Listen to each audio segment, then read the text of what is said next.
वो घर से बाहर निकल आया था, फिर पैदल चलता गली से बाहर आ निकला। उसके कान में लगे कम्युनिकेटर में सारिन की आवाज़ पहली बार गूंजी थी। तुम ठीक हो हुर्रम? उसकी आवाज़ में फिक्र थी। उसने सर झटका। मुझे कुछ नहीं होता बदर, बगैर किसी तासुर के हल्की सी आवाज़ में कहा। तो दूसरी जानिब सारिन ने गहरा सांस लिया। वो जेबों में हाथ डाले आहिस्तगी से आगे बढ़ा था। वो इतनी ज़हीन और सख्त क्यों है? क्योंकि वो नाज़नीन है। उसके जवाब पर सारिन ने एक बार फिर से गहरा सांस लिया। तुम हर्ट तो नहीं हुए ना? मेरे पास हर्ट होने का टाइम नहीं है, फारिग लोगों के काम है ये। अब क्या करोगे? वो तो एक बार फिर तुम्हें बाहर धकेल चुकी हैं। वो अपनी कार के पास चला आया था। चंद पल खामोशी से खड़ा आसपास की तारीक गलियों को खामोशी से देखे गया। अब मैं कुछ नहीं करूँगा, अब जो करेंगी वो ही करेंगी। क्या मतलब? मतलब ये कि अब मैं उनके पीछे नहीं जाऊँगा, अब वो मेरे पीछे आएंगी। कैसे? वो एक ज़हीन लड़की ज़रूर हो सकती है, लेकिन वो बेहिस नहीं हो सकती बदर। मैं उनका मोहसिन रहा हूँ। वो अपने साथ एहसान करने वालों को नहीं भूला करती। करोगे क्या? वो कार का अगला दरवाज़ा खोलकर अंदर बैठ चुका था। फिर इग्निशन में चाबी घुमाकर ठंडे पड़े इंजन को ज़िंदगी की रमक से आशनाई बख्शी। कुछ तय किया है मैंने, लेकिन अभी उस डाया अमल को मंजरे आम पर लाना कबल अज़ वक्त होगा, इसीलिए दुरुस्त वक्त का इंतज़ार करते हैं। सारिन को उस पर भरोसा था, इसीलिए खामोशी से अहंकार उभर गया। फिर कुछ याद आने पर यकदम बोला। ज़ावियार को नाज़नीन के साथ हुए हादसे का पता चल गया हुर्रम, और वो गैर मतवक्के तौर पर बहुत गुस्से में आ गया था। चल क्या रहा है तुम दोनों के दरमियान आखिर? ये महज पिछली चपकलिश तो नहीं है तुम दोनों के दरमियान? उसका स्टीयरिंग व्हील को थामे हाथ लम्हे भर को ठहर गया। ज़ावियार को कहाँ से इल्म हुआ था? अगर उसे इल्म हो सकता था तो फिर किसी को भी हो सकता था। क्या बताया तुमने उसे? वो मेरे बात को घुमाने से कबर ही बात की नज़ाकत से वाकिफ था। एक तो मैं तुम ज़हीन लोगों के दरमियान बुरी तरह पिसरा हूँ। जो बात पर्दे में रखना चाहो वो इतने आराम से तुम लोग डीकरप्ट कैसे कर लेते हो? अगर कर भी लेते हो तो इसका ऐलान करना इतना ज़रूरी क्यों होता है? एक तो मुसीबत गले का हार हो, दूसरा वो जावी, और अब नाज़नीन को कैसे भुलाया जा सकता है? और हुर्रम आखिर में बेसाख्ता हंस दिया। उसने मोड़ काटते हुए सारिन की बात को रद्द करना हरगिज़ भी नहीं ज़रूरी समझा था। वो जलकर राब्ता ही मुनक़ते कर गया। उसने भी हाथ बढ़ाकर कान में लगा मूंग के दाने जितना आला निकाल कर एहतियात से डैशबोर्ड पर डाला था। मुस्कुराहट अगले ही पल अनका हो गई थी। उसकी आंखें बिल्कुल बेतासुर थी। उसे पता था कि कौन उसका इंतज़ार कर रहा है। अहमद रमीज़ के सामने कुर्सी पर बराजमान मजहर राहत के हालात की तफसीलात को बरीक कर रहा था। रमीज़ इन्माक से सुनता, गाहे बगाहे गर्दन भी हिला रहा था, लेकिन उसका अंदाज़ अपने असली पुरसकून अंदाज से खासा मुख्तलिफ और बेचैन सा मालूम होता। अहमद जो अगला पर्चा पलट रहा था, लम्हे भर को थमा, चेहरा ऊंचा करके बगौर रमीज़ की जानिब देखा। आप कुछ परेशान लग रहे हैं रमीज़ सर, क्या इस यूएसबी वाली बात पर? उसने पूछना अपना फ़र्ज समझा था। रमीज़ चंद लम्हात उसे दोनों हाथ बाहम मिलाए देखता रहा, फिर आहिस्तगी से आगे बैठा। मैं परेशान हूँ अहमद, लेकिन इस मामूली यूएसबी के गायब होने पर नहीं, किसी ने 18 साल कबल के गड़े मुर्दे उखाड़ दिए हैं। अहमद के अबरू बेसाख्ता ही सुकड़े थे। हाथ में थामी फाइल के पर्चे उसके हाथ में फड़फड़ाने लगे। गड़े मुर्दे? नासमझी से दोहराया तो रमीज़ ने गहरा सांस लिया। हाँ, गड़े मुर्दे। नाज़नीन के साथ हुए पिछले वाक़े की तफसील से तुम बखूबी वाकिफ हो। उस वाक़े के वक़ूफ़ पज़ीर होने में महज 3 लोग इन्वॉल्व थे, तुम, मैं और शुजा। लेकिन बदकिस्मती से मेरी बीवी शुजा के बारे में जानती थी, और किसी वजह के तहत उसने शुजा को दोबारा नाज़नीन के पीछे भेजा। तो अहमद ने कब्र उचकाया। तो ये कि किसी ने नाज़नीन को बचा लिया और शुजा को बुरी तरह ज़ख्मी करके अस्पताल की ज़ीनत बना दिया। उसका हलक कुछ इस अंदाज से ज़ख्मी किया गया कि वो अब कुछ भी बोलने के काबिल नहीं रहेगा सारी ज़िंदगी। अहमद के हाथ में थामी फाइल लम्हे भर को लर्जी थी। चेहरा तो अंदरूनी हर तफसील से आ ही रहा, लेकिन वो उस लर्जिश को रोक नहीं पाया था। क्या वो बूढ़ा हो रहा था? कौन हो सकता है? क्या ये वही यूएसबी वाला है या फिर कोई तीसरा बंदा? रमीज़ के माथे पर उभरे बल उसके अंदर फैली बेचैनी का गुमास थे। अहमद चंद पल कुछ बोल ही नहीं पाया। मुझे वाक़े की तमाम तफसीलात से आगाह किया जाए। क्राइम सीन पर जाकर बहुत कुछ मिल सकता है। कुछ नहीं मिलेगा तुम्हें। रमीज़ ने उसकी बात पर नफ़ी में सर हिलाया तो वो चौंका। मोहताज सी सर्द निगाहों से रमीज़ को देखा। क्यों? वहाँ पर मैं पहले ही 2-3 लोगों को भेजकर मामलात की तफसील निपटा चुका हूँ। यूनिवर्सिटी में पेश आया था वो वाक़या।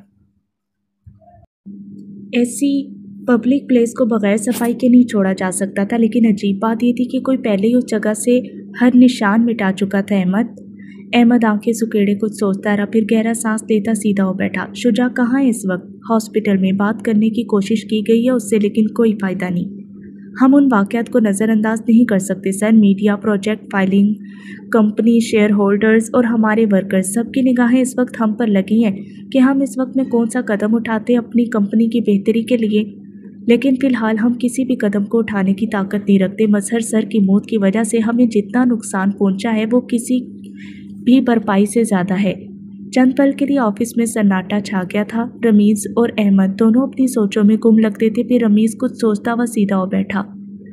ज़ीरो को दोबारा से मंजर आम पर आने का हुक्म दो अहमद। वो ज़्यादातर ज़ाती काम करता हुआ नजर आता है। उसे मजहर के कातिल के पीछे लगा दो, हम मज़ीद रिस्क नहीं ले सकते। अहमद ने सर हिलाया और फिर कोट का बटन बंद करता उठ खड़ा हुआ। और तंजीम के स्टॉक हुए पैसे में से प्रोजेक्ट के लिए पैसा बरामद करो।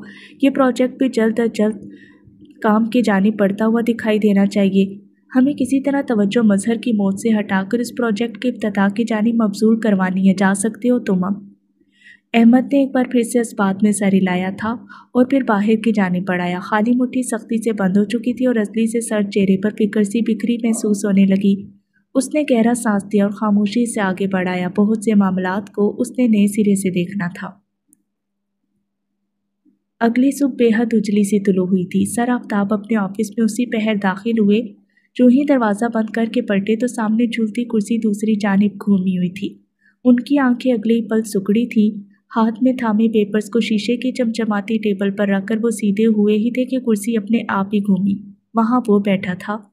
स्याह जीन्स, स्याह मास्क, स्याह टोपी को आगे तक किए, स्याह जैकेट और हाथों में बाइक राइडर्स वाले स्याह दस्ताने पहने जिनसे उंगलियों के अगले हिस्से नजर आया करते थे। उसने चेहरा उठाया लेकिन कोई भी नक्श वाज़ेह नहीं हो सका। आफ्ताब की आंखें नासमझी से सिकुड़ी थी। कौन हो तुम और मेरे ऑफिस में क्या कर रहे हो? उनकी आवाज़ में तैर सा उबला तो वो आहिस्ता से अपनी जगह से उठ खड़ा हुआ। फिर सर से कैप उतारकर सामने टेबल पर धरी। अब महज उसकी भूरी आंखें और माथे पर गिरे बाल वाजे थे। कौन? सामने मौजूद आफ्ताब ने उसे पहचानना चाहा लेकिन वो उसे नहीं पहचान सका। वो घूमकर उसके सामने चलाया। वो 2 कदम पीछे हटा। फाइटिंग ट्रेनर्स का मानना है कि फौलादी ताकत उन्हीं के हाथों का हिस्सा बनती है जो इन हाथों से मेहनत करें, उनसे सख्त काम लें और उन्हें कभी फालतू ना रहने दें। मजीद उनका मानना है कि एक आम इंसान 10-12 मुक्के आराम से बर्दाश्त कर सकता है। आराम से मतलब बगैर बेहोश हुए। उसने अगले पल 5 उंगलियों का जमा मुक्का उसके जबड़े पर मारा था। आफ्ताब लड़खड़ा कर पीछे लगी कुर्सियों पर जा गिरा। खुरदरे दस्तानों के बायस उसका होंठ पहले ही वार में फट चुका था। वो आगे बढ़ा और उसे गिरेबान से पकड़कर सीधा किया। अपनी भूरी सपाट आंखों से उसे देखा। ये पहला मुक्का इसलिए था क्योंकि तुमने उसे यहाँ रुकने के लिए कहा था, और ये दूसरा मुक्का इसलिए होगा क्योंकि तुमने एक लड़की के भरोसे को ठेस पहुंचाई है। उसने एक हाथ से उसका गिरेबान थामे रखा और दूसरे हाथ को पूरी कुव्वत से जमाकर अगले ही पल एक जोरदार मुक्का उसकी नाक पर मारा था। आफ्ताब का दिमाग 2 ही मुक्कों में घूम कर रह गया। उसने उसके गिरेबान को आज़ाद किया तो वो लड़क कर टेबल से लगकर ज़मीन पर जा गिरा। वो आहिस्ता से उसके सामने पंजों के बल बैठा। चेहरे पर चढ़े बांस से झांकती उसकी आंखें बेतासुरी रही। अभी तुम उससे बुलाओगे, तुम उससे माफ़ी मांगोगे और उसकी तनख्वाह में से कटौती हरगिज़ भी नहीं होनी चाहिए। मुझे माफ़ कर दो, मैं अच्छा आदमी हूँ, मैं मजबूर किया गया था, मुझे माफ़ कर दो। वो आंसुओं से रोता उसके आगे हाथ जोड़ा तो हरम जानता था कि कसूर उसका नहीं था, लेकिन पानी में पत्थर जो भी फेंकता उस पत्थर को डूबना तो था ही। जिसने जो किया था उसका अमल उस पर पलटना ही था। वो उसे वार्न किए बगैर नहीं छोड़ सकता था।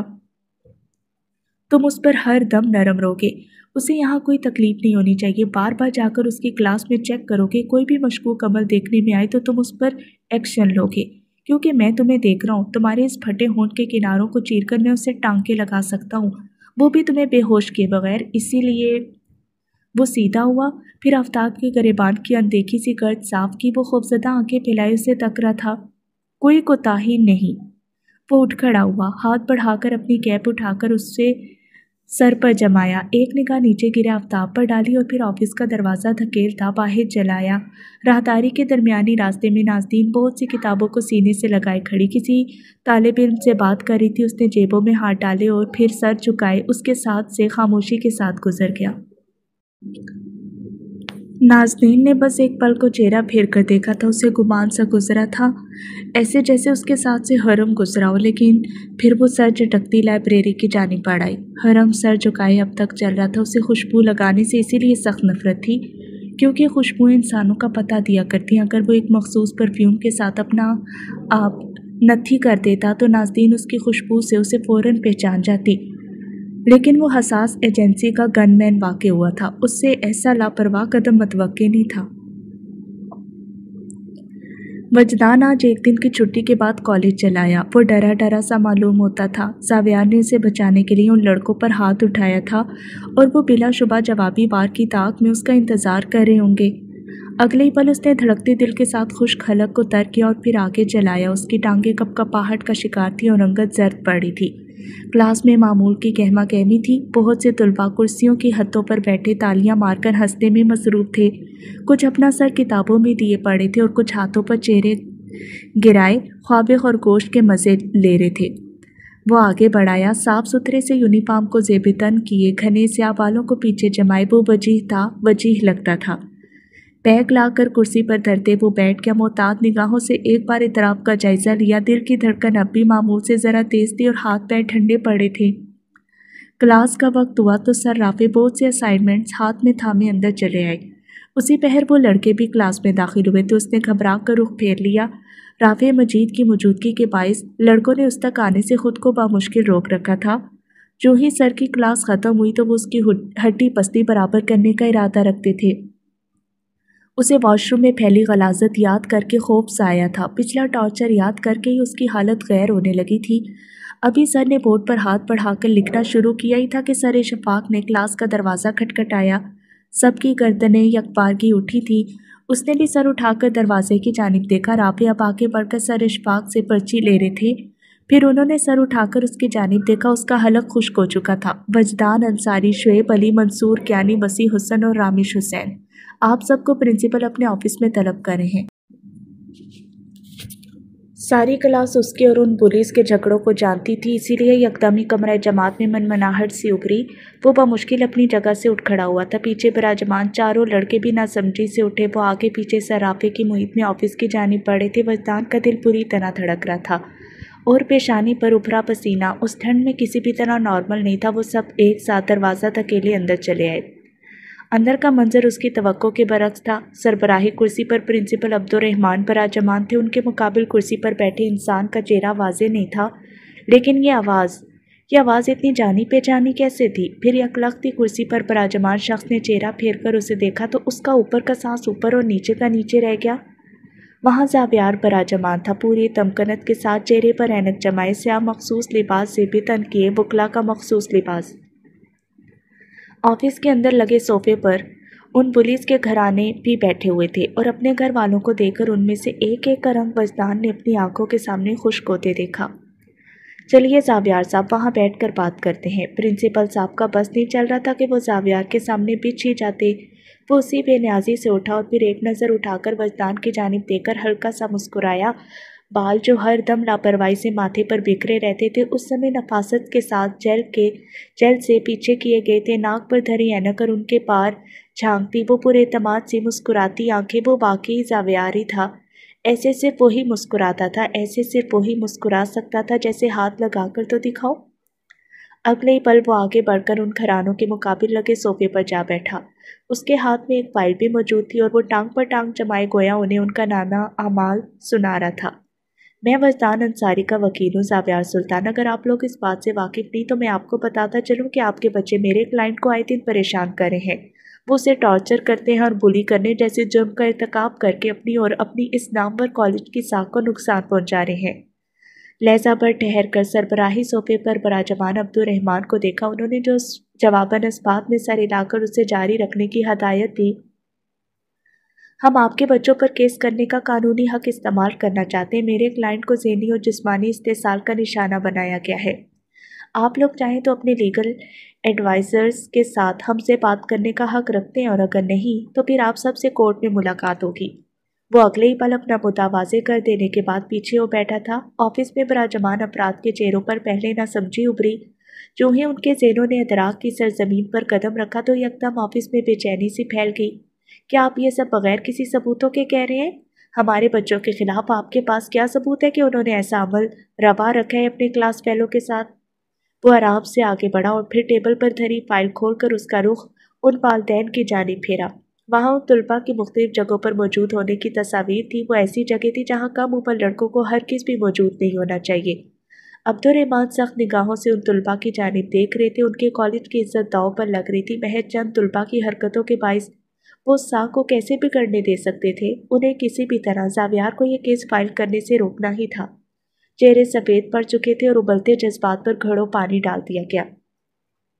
نہ صرف یہ بلکہ آپ کے بچے اسکول میں بھی چند اسی قسم کی غیر قانونی سرگرمیوں میں ملوث دیکھے گئے ہیں۔ ان سرگرمیوں کے واضح ثبوت بھی ہمارے پاس موجود ہیں۔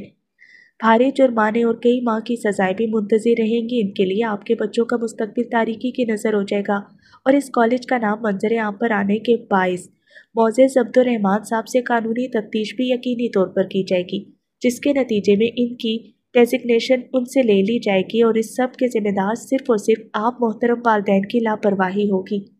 اور اسے پتا تھا کہ ان سے آفس میں موجود ہر زیرو کا سانس خشک کر دیا ہے۔ ان سب کی دکھتی رگیں دبائی تھی اس نے۔ یکلختی لڑکوں میں سے شعیب نامی لڑکا آگے بڑھایا۔ اس کے چہرے پر زاویار کی مار کے نشان اب تک تھے۔ یہ جھوٹ بول رہا ہے، یہ وہی ہے جس نے مجھے اس رات مارا تھا۔ یہ وجدان کا وکیل نہیں ہو سکتا، یہ جھوٹ بول رہا ہے۔ وہ بدتمیزی سے چیخا تو زاویار کے جبڑوں میں سختی سے اتری۔ مسکراتی آنکھیں اگلی پل کرخت ہو گئیں۔ کوئی ثبوت ہے آپ کے پاس؟ اور یاد رکھیے کہ وکیل کے بغیر بات کرنا آپ کے خلاف کورٹ میں واضح طور پر استعمال کیا جا سکتا ہے۔ کیا آپ ایسا چاہتے ہیں؟ اس کا باپ یکدم اٹھا اور اسے کھینچ کر چانٹا دے مارا۔ پھر وہ ان سب کی جانب گھوما اور معذرت کرنے لگا۔ زاویار نے سر نفی میں ہلایا تھا۔ مجھ سے نہیں، میرے کلائنٹ سے معذرت کیجیے۔ پھر اس کیس کو فائل نہ کرنے کے بارے میں سوچا جا سکتا ہے۔ اور اگلے کئی لمحات میں اس نے دیکھا کہ والدین ان بچوں کو مارتے ہوئے وجدان سے معافی منگوا رہے تھے۔ وہ اس قدر منجمد ہو چکا تھا کہ ان سب پر کسی تاثر دینے کا ہوش نہیں رہا اسے۔ اس کی آنکھیں بھیگنے لگیں۔ وہ اس کے سامنے جھک کر معافی مانگ رہے تھے۔ اس کے حلق میں گرے سی بندنے لگیں۔ اسے لگا تھا کہ کبھی کوئی بھی اسے بچانے نہیں آئے گا، لیکن وہ غلط تھا۔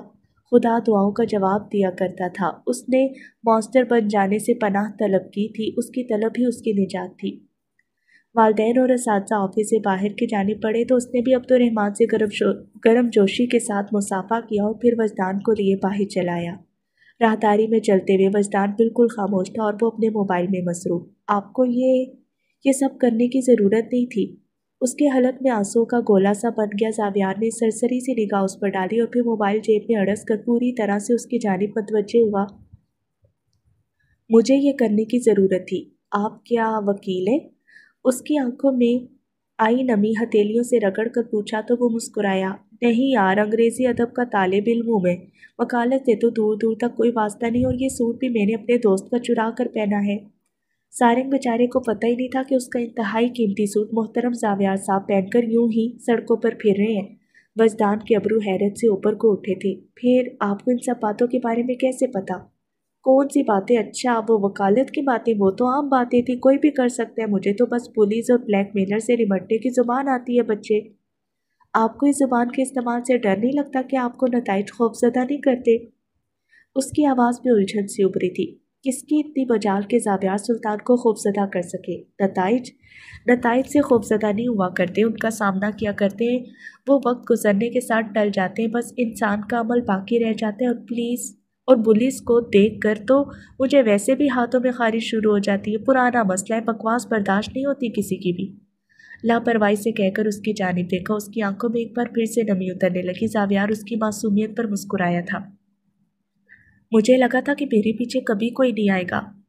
کوئی کسی کے پیچھے نہیں آتا، میرے پیچھے بھی کبھی کوئی نہیں آیا، لیکن میں نے کبھی کسی کا انتظار نہیں کیا۔ انتظار کرنے والے کمزور ہوتے ہیں، اور میں کبھی بھی کمزور نہیں تھا۔ جس نے بھی میرے حق میں کمی کرنے کی کوشش کی ہمیشہ معذور ہی ہوا، چند دن کے لیے ہی صحیح، لیکن میں نے اسے سبق ضرور سکھایا۔ کاش میں بھی آپ کے جتنا مضبوط ہو سکتا۔ اور زاویار سلطان کے سامنے کھڑا وجدان حرم بن گیا تھا۔ چھپ چھپ کر روتا ہوا، ڈرا ہوا، لوگوں سے بھاگتا ہوا، اس نے سنجیدگی سے اس کی جانب دیکھا۔ میں کسی کو جانتا ہوں جو بالکل تمہاری طرح ہی خوفزدہ رہا کرتا تھا، بالکل تمہاری طرح رونے کی تیاری میں رہتا تھا وہ بھی۔ خیر، میں اب چلتا ہوں، اپنا خیال رکھنا اور رابطے میں رہنا۔ کیا ہوا اس لڑکے کا پھر؟ زاویار جو اس کا گال تھپتھپا کر آگے بڑھنے ہی لگا تھا ٹھہر سا گیا، نگاہوں میں زخمی سا تاثر ابھرا۔ اس نے پلٹ کر وجدان کو دیکھا، زیادہ کچھ نہیں، بس وہ ایک خطرناک شوٹر بن گیا، ایک ڈیڈ لسٹ فگر۔ وجدان کی آنکھیں اگلے ہی پل پھیل سی گئی تھی، لیکن زاویار سے کوئی بھی موقع دیے بغیر آگے بڑھ گیا۔ وہ راہداری میں خاموشی سے کھڑا رہ گیا۔ کچھ تھا جو اس غصے والے زاویار کو نرم گرم سا بناتا تھا، ہاں کچھ تھا۔ نازنین نہ سمجھی سے آنکھیں سکیڑے ٹھنڈی راہداری کو پار کرتی لائبریری چلی آئی تھی۔ دروازہ دھکیلنے سے لے کر آگے بڑھ کر اپنی کرسی پر بیٹھنے تک اس کے ابرو کم فہمی سے سکڑے ہوئے تھے۔ الہام نے اسے گمسم سا دیکھا تو اسے ہاتھ بڑھا کر ٹوکا دیا۔ وہ یکدم جیسے ہوش میں آئی تھی، پھر اس کی جانب دیکھا۔ کہاں گم ہو، کیا ہوا ہے؟ اس نے الہام کو پچھلے واقعے کے بارے میں کچھ بھی نہیں بتایا تھا۔ ٹھیک ہے کہ وہ اس کی دوست تھی، لیکن اس کی کوئی دوستی ان پچھلے سال کے عرصے میں واقع نہیں ہوئی تھی کہ وہ اپنے خوف کی بابت اس سے بات کر سکتی۔ اس نے خود کے سوا سب کو اندھیرے میں رکھنا ہی ہر دفعہ کی طرح اس دفعہ بھی مناسب سمجھا۔ سر آفتاب، اس کی ادھوری سی سرگوشی پر الہام نہ سمجھی سے آگے ہو بیٹھی تھی، پھر جھک کر ہلکی سی آواز میں اسے متوجہ کیا۔ سر آفتاب کیا؟ وہ اتنے کانشیس کیوں ہو رہے ہیں میرے معاملے میں؟ اس کی بات پر الہام گہرا سانس لیتی سیدھی ہو بیٹھی تھی، پھر سامنے چمکتی اسکرین کو دیکھتی ٹائپ کرنے لگی۔ کی بورڈ پر کھٹ کھٹ سی انگلیاں چلاتی وہ فہرست تیار کر رہی تھی۔ وہ تم سے عمر میں خاصے بڑے ہیں، اور پھر ان کی نرمی کو کون نہیں جانتا؟ یہاں تمہارے مالی حالات سے واقف ہے، شاید اسی لیے تمہارے ساتھ نرمی برت رہے ہیں۔ سمپل۔ اس نے رشک سے اس کی جانب دیکھا تھا، لاپرواہی سے سمپل کہہ کر وہ اپنے کام میں مگن محسوس ہو رہی تھی۔ کچھ لوگوں کے لیے سب کچھ کتنا سمپل اور آسان ہوتا ہے، کاش اس کی زندگی بھی اتنی سہل ہو سکتی، شاید۔ اس نے کندھے اچکا کر خیال کو جھٹک دیا تھا، پھر کتاب کی جانب بڑھتے ہاتھ لمحے بھر کو تھم سے گئے۔ خیال حرم کی جانب بھٹکا۔ کیا اس نے؟ لیکن وہ اگلے پل سر جھٹک رہی تھی۔ اس نے کل رات کوئی کسر نہیں اٹھا رکھی تھی اسے الزام دینے کی۔ اتنی عزت افزائی کے بعد کوئی اس کے راستوں کی جانب بڑھنا تو کیا اسے دیکھنا بھی گوارا نہ کرتا۔ اس نے اندر بڑھتی کثافت کو گہرا سانس لے کر باہر نکالا تھا، اور پھر اگلے ہی پل وہ اپنے کام کی جانب متوجہ ہو چکی تھی۔ لبوں کے گرد موجود زخم تو مندمل ہو چکے تھے، لیکن ماتھے پر آئی خراش کے نشان ابھی تک تازہ تھے۔ اس نے ان نشانات پر بیس لگا کر انہیں چھپا دیا تھا۔ وہ ان نشانات کے ظاہر ہونے تک یونیورسٹی کی چھٹی نہیں کر سکتی تھی۔ لیکن یہ بات یہیں ختم نہیں ہوئی تھی۔ وہ اپنی کلاس کے لیے لائبریری سے نکل آئی تھی۔ سر آفتاب 3 سے 4 بار اس کی کلاس میں جھانک کر اس کی خیریت دریافت کرنے چلے آئے تھے۔ ایک دفعہ تو اس نے باہر نکل کر انہیں منع بھی کیا، کیونکہ ایسے وہ طلباء کے سامنے شرمندہ ہوئی جا رہی تھی۔ ویسے بھی اس کے دل میں سر آفتاب کے خلاف کچھ نہیں تھا۔ وہ جانتی تھی کہ شائستہ کتنی خوفناک عورت ہے۔ وہ اپنے کام نکلوانے کے لیے کسی بھی حد کو پار کر لینے والی مکروہ عورت واقع ہوئی تھی۔ اس نے ان سے چہرے پر لگے تازہ زخموں کی بابت بھی دریافت کیا تھا، لیکن وہ بار بار زینوں سے گرنے کا بہانہ بنا کر اس بات کو گول مول کر رہے تھے، شاید وہ واقعی زینوں سے گر گئے ہوں۔ کلاس اپنے اختتام کی جانب پہنچ چکی تھی اور طلباء اٹھ اٹھ کر جانے لگے تھے۔ اس نے بھی بیگ سمیٹ کر کندھے پر ٹانگا ہی تھا کہ دروازے میں اسے زاویار کھڑا نظر آ گیا۔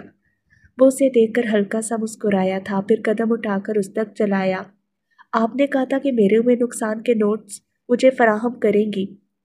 ساتھ ساتھ ہاتھ بھی بے شرمی سے آگے کیا تو اس نے مسکرا کر نفی میں سر ہلایا تھا۔ اگلے ہی پل اب وہ دونوں ساتھ ساتھ قدم اٹھاتے کلاس سے باہر چلے آئے۔ نازنین نے اپنے پرس سے تازہ نوٹس نکال کر اس کی جانب بڑھا دیے۔ اس کام کے لیے شکریہ۔ اس کے کہنے پر زاویار نے محض سر ہلایا تھا۔ پچھلے دنوں آپ آئی نہیں، طبیعت تو ٹھیک تھی نا آپ کی؟ انداز ایسا تھا کہ بس یوں ہی چلتے چلتے یاد آ گیا تو اس کی غیر موجودگی کے بارے میں دریافت کر لیا۔ کنکھیوں سے اس نے نازنین کا سفید پڑتا چہرہ بھی بغور دیکھ لیا تھا۔ کچھ طبیعت ٹھیک نہیں تھی۔ اس نے اس کی بات رد کیے بغیر حامی بھری تو زاویار نے سمجھ کر سر ہلایا، پھر ہاتھ میں تھامے نوٹس کو نگاہوں کے سامنے کر کے دیکھا۔ مجھے انگریزی ادب میں کوئی دلچسپی نہیں ہے، پتہ نہیں میں نے یہاں داخلہ کیوں لے لیا ہے۔ اس نے بات برائے بات کی تو نازنین نے گردن گھما کر خفگی سے اس کی جانب دیکھا۔ کیا کچھ غلط کہہ دیا کیا؟ انگریزی ادب کی استانی کے سامنے ایسی بات کر رہے ہو تو میں تمہیں فیل بھی کر سکتی ہوں۔ وہ گردن پھیر کر مسکرایا تھا۔ ایسی زیادتی کی توقع نہیں رکھتا میں انگریزی ادب کی استانی سے۔ میری بے رحمی سے واقف نہیں ہو ابھی تم؟ ابرو ایک ادا سے اچکا کر کہا تو وہ اس انداز کو دیکھتا رہ گیا۔ میں امید کرتا ہوں کہ آپ اپنی بے رحمی کے جوہر مجھ جیسے شریف النفس اسٹوڈنٹ کے سامنے دکھانے سے پرہیز کریں گی۔ آخر کو آپ کا کزن بھی لگتا ہوں اب تو میں۔ ख्वामखाई गर्द झाड़ी थी कंधे से। नाज़नीन ने चलते चलते उसे घूर कर देखा। दूर के? जी जी, दूर का कज़न ही, लेकिन लगता तो हूँ ना। उसे कोई फर्क नहीं पड़ता था, दूर और करीब के कज़न होने से उसे बस कज़न होने से फर्क पड़ता था। आसपास फैली मगरिब गहरी होने लगी। वो दोनों राहदारी पार करते हुए खुले बरामदे में आ निकले थे। तुम एक ट्रेनर हो, फाइटर ट्रेनर? क्या किसी इंसान के लिए? मतलब नॉर्मल इंसान के लिए दूसरे इंसान को हथौड़ी से मारना नॉर्मल तस्वुर किया जा सकता है?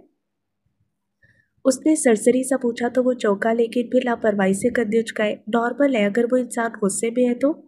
और क्या ये नॉर्मल है कि एक कम उम्र लड़का अपने से बड़ी उम्र के खासे तगड़े बंदे को उठाकर फेंक दे? अब के वो ठहर गया था। वो भी उसके साथ ही रुकी। कतई आंखें जानती थी कि वो किसकी बात कर रही थी, बस से आंखों को ही गुमान नहीं था किसी पहर का। अगर वो इंसान फिट है और स्ट्रेंथ में उससे ज्यादा है तो हाँ, वो उसे उठाकर फेंक सकता है, लेकिन इसका मतलब है कि उसके बाजों में आम इंसानों से ज्यादा ताकत है। वो मेहनती बाजू है, यानी वो कसरत के आदी है। आम इंसान के लिए ऐसा करना मुश्किल होगा। मारना अलग बात है, उठाकर फेंकना अलग तरह की स्ट्रेंथ का काम है। वो खाली खाली आंखों से उसकी वजाहत पर उसे देखती रही। यानी वो खुद को फिट रखता है? जी। और ये फिटनेस नॉर्मल फिटनेस से मुख्तलिफ होती है। उसे मिलिट्री फिटनेस तस्वुर किया जाता है। मिलिट्री? उसने जेरे लब दोहराया था। जहाँ तक वो जानती थी हरम कभी मिलिट्री से वाबस्ता नहीं रहा। वो तो लंदन रहकर आया था 4 साल तक। क्या कोई बात परेशान कर रही है आपको मैडम? उसने पूछा तो वो यकदम चौंकी, फिर नफी में सर हिलाकर उलझती हुई आगे बढ़ाई। वो अगले ही पल उसके पीछे हो लिया। क्या जख्मों को देखकर टॉर्चर का अंदाजा किया जा सकता है जावियार? उसने एक बार फिर पूछा तो उसने बिला तरद्दुद सर हिलाया। जख्म एक तरह से सबूत का काम देते हैं, मुक्का, थप्पड़ और लात। इन तीनों के जख्मों में फर्क होता है। मुक्के के बाद अक्सर चेहरे का मखसूस हिस्सा सूज कर ऊपर जाता है और उसके जख्म का ताज़ा निशान गहरा सुर्ख, जबकि कुछ देर बाद का निशान जामनी हो जाता है। थप्पड़ से महज चेहरे की हसासियत पर फर्क पड़ता है, यानी सिर्फ चेहरा सुर्ख होता है, फिर कुछ देर बाद उसका असर ज़ायल हो जाता है और सबूत गायब। लात के मुख्तलिफ तरीके होते हैं और इससे बड़े बड़े नुकसान होने का खदशा होता है। हड्डियाँ तक तोड़ी जा सकती है लात के जरिए। उसकी तफसीर पर नाज़नीन ने मुतासिर होकर सर हिलाया। तो मारने वालों को अंदाज़ा होता है कि वो किसको कैसा जख्म दे रहे हैं? बिल्कुल। कुछ मखसूस हिस्सों पर मुक्का मारने की वजह से इंसान बेहोश हो जाते हैं। फाइटर्स को इल्म होता है कि उन्हें किसको बेहोश करना है, किसको अजियतनाक तकलीफ से दो चार करना है, किसको माजूर और किसको बैठने उठने की तवील तकलीफ देनी है। उसकी आखिरी बात सुनकर नाज़नीन ने झरझरी ली। वो बिना झिझके बहुत आराम से उसे तफसीली आगाही दे रहा था, यूं जैसे ये सब उसके रोज़ का काम हो। तुम जैसे लोगों से तो डरना चाहिए, उसने आगे बढ़ते हुए कहा तो वो हल्का सा मुस्कुराया। एक बात हमेशा याद रखिएगा मैडम, फाइटर्स दिल में कुछ नहीं रखते। वो अक्सर अपना हाथ जुल्म को रोकने के लिए उठाते हैं और अपनी जान पर खेलकर जाने बचाने का अज़म रखते हैं। फाइटर्स हाथों के साथ भले अच्छे ना हो, लेकिन वो दिल के बहुत अच्छे होते हैं। उनकी दोस्त गुलजार और दुश्मनी अजाब होती है। तुम्हारे दुश्मनों को तो खैर मनानी चाहिए अपनी। फिर उस मुस्कुरा कर कहा तो वो ना चाहते हुए भी हंस दिया। फिर उसके साथ चलता ही अपनी कार की जानिब बढ़ाया। ये तालूद की कार थी जो फिल वक्त उसके जेरे इस्तेमाल थी। क्या आप घर अकेली जाएंगी? मैं चली जाऊंगी। वो सर इस्पात में हिलाता कार के अंदर बैठ गया। उनके दरमियान भले ही तकल्लुफ की दीवार पिघल कर गिर चुकी थी, लेकिन फिर भी वो उसे मुंह उठाकर अपने साथ गाड़ी में बैठने का नहीं कह सकता था। वो अब भी उससे खासे फासले पर ही थी, वैसे ही जैसे हर एक के साथ रहा करती। उसने गाड़ी आगे बढ़ाई तो नाज़नीन भी यूनिवर्सिटी का दरवाज़ा पार करती बाहर चली आई। वो उसके पीछे था, बिल्कुल खामोशी से। उस वाक़े के बाद वो उसे तनहा छोड़ने का रिस्क नहीं ले सकता था, तब जबकि उसकी गाड़ी ख़राब थी और वो पैदल ही बहवे सफ़र थी। अपनी सोचों में गुम नब्बे तले कदमों से सड़क के किनारे चलती वो उसे बेहद उदास मालूम हुई थी। वो सड़क के किनारे पर मौजूद थी और हरम सड़क के दूसरे किनारे पर। वो सांस लेने के लिए जगह जगह रुक रही थी। हरम को उसके आज़ा जवारे में खुबती थकन इतनी दूर से भी महसूस हो रही थी। अगले ही पल वो चलने लगी तो उसने भी कदम उसके साथ ही बढ़ाए। शाम की उतरती स्याही गहरी होने लगी। उस स्याही में शाहरा पर मौजूद दुकानों के कमकमे रोशन कर दिए गए थे। उसके आसपास हर जानिब उदासी सी बिखरने लगी। वो जो उदास थी तो हर शय पे गोया उदासी की छाप गहरी होती महसूस हो रही थी। अगले ही पल वो एक बार फिर से ठहरी थी। उसके कदम भी बेसाख्ता ही रुक से गए थे। उसने अपने कदम आगे बढ़ाना चाहे, लेकिन वो ऐसा नहीं कर सका। वो उसके सामने ऐसे नमूदार होने की क्या तवज्जो पेश करेगा? لیکن اس سے پہلے کہ وہ مزید کسی راستے کے بارے میں سوچتا، نازنین نے ہاتھ آگے بڑھا کر ٹیکسی کو روک لیا۔ اسے گاڑی میں بیٹھ کر آگے بڑھتا دیکھ رہا تھا۔ جب وہ اس کی آنکھوں کے سامنے سے اوجھل ہوئی تو اس نے بھی قدموں کو واپسی کے لیے پھیرا۔ ابھی اسے کیس کو ری ڈرائیو کرنا تھا۔ اس نے وقت ضائع کے بغیر رخ اپارٹمنٹ کی جانب پھیرا۔